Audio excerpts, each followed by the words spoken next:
Squarespace have just rolled out another raft of changes, and this time it's to the courses collection that was only an update itself not long ago. So basically what they've done now is they've given us the option to change the styling of the course, which is great because that way they don't all look the same and you don't have to add code to make simple changes. So what I'm going to do is walk you through what you can do, how you can change it, and how you can make your course collection unique to you. So what we want to do is go into website, and then we want to head into course. In there, we want to go into our course overview window, which is this, and then click edit. And then what we can do is click edit layout, and here we have all our style options.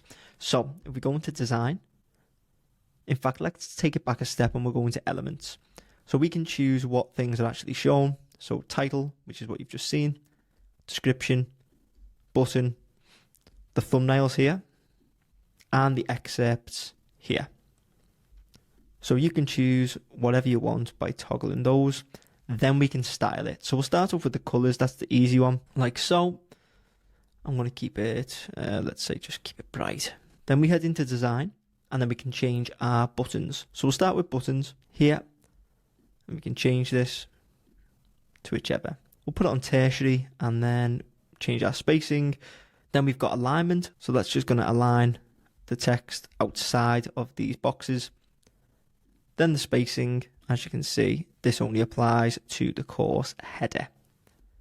So if we go down a little bit more, we can actually style the course outline, which is this. So the layout we can change from list, as we see here, to grid, which I think looks really cool. If we go back, you can actually see the design options change as we switch between list and grid. So if we're at list, we can change spacing, background, corner radius. So we can stick in a curve if we want. We could actually make just a couple of corners curved if we want to be weirdos like this. Then if we just head back in, hit design, we can take that border out. I think it looks well better with a border personally.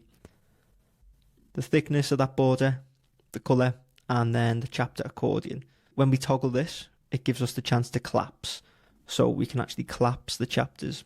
I think this makes a lot of sense for users, especially if you've got a lot of content. I would say have all the chapters closed like this. This is what I do in my course. And that way people can just see, okay, these are the chapters. I'm going to go into chapter 1. Here's what I have. And then they can just tick it off as they go.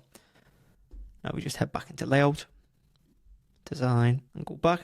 We can change the aspect ratios like so. The border radius, so obviously in this template, Squarespace has already added a border radius, but we can take that off if we wish. Then we've got section styling. So this is really simple.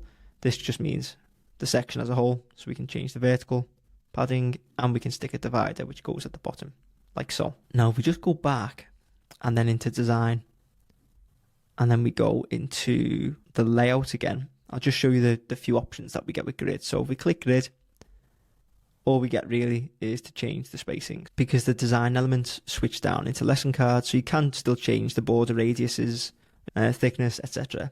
And then the thumbnail just goes down here, and then the rest is just pretty much the same. So you get a lot more control over your design on courses. Now Squarespace has only just launched courses, so there's going to be tons of iterations. I'll obviously be bringing you guys all the updates, all the things that you'll be able to add to courses over time.